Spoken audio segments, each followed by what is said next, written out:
Okay, so I'm gonna try and make this really quick. I had lunch with MAGA the other day, someone that I thought I could just have a discussion with where it wouldn't turn into this crazy thing of fighting and anything. And so I did it. And if you're like me and you keep saying, how are they okay with this? How are they okay with this? Let me tell you something. They have no clue what's actually happening. I can't tell you how many times this woman was like, I don't understand. Why don't we know about this? And I had to keep telling her the entire world knows about this. They know who this man is and what this administration is capable of and is currently doing. And she kept saying, I don't understand. She was in complete shock. And in the end, she said, did I vote for the Antichrist? Which I don't really believe in that stuff, so I didn't say anything. But what I want to say is a couple of things. One is, I'm not laughing at FAFO anymore. I think it's important to post FAFO. That's information that's important. But laughing at other people's suffering, I'm not going to do it anymore, because where are these people going to go? Once they realize who it is they actually voted for and who they thought they voted for, where are they going to go? And I know what that feels like. I was incredibly religious till my mid-30s, and then my soul started pulling me out of religion.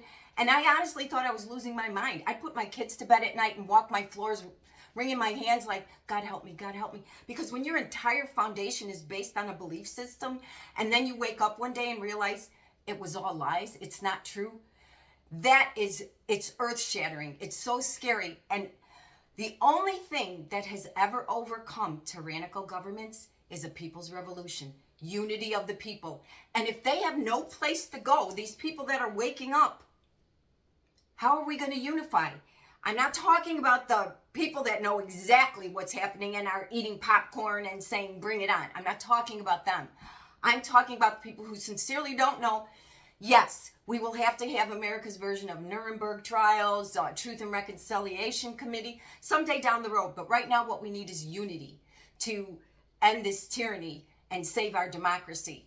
And so the people who sincerely did not know their religion led them down this path of believing that this guy was the second coming. Like I said, someday they're going to have to sit down and figure out why they were so willing to go down that road. But I promise you, if you're like me and wondering how they're okay, they're not okay with it. They just don't know. So that's the first thing. The second thing is, I make videos about incredible women, and some of the most incredible women have been black women, especially through the civil rights movement, and so many of them have said, I refuse to hate them. If I hate them, I'm no better than they are. They will not get my hate. And to me, if they can say that, because I don't think there's a group you can find that was treated worse than black women in our country's history, for sure. If they can say, I'm not going to hate, then that's what I'm going to work on. I'm going to work on not hating. I know love is the most powerful force on earth. That I believe, which doesn't mean love is a doormat.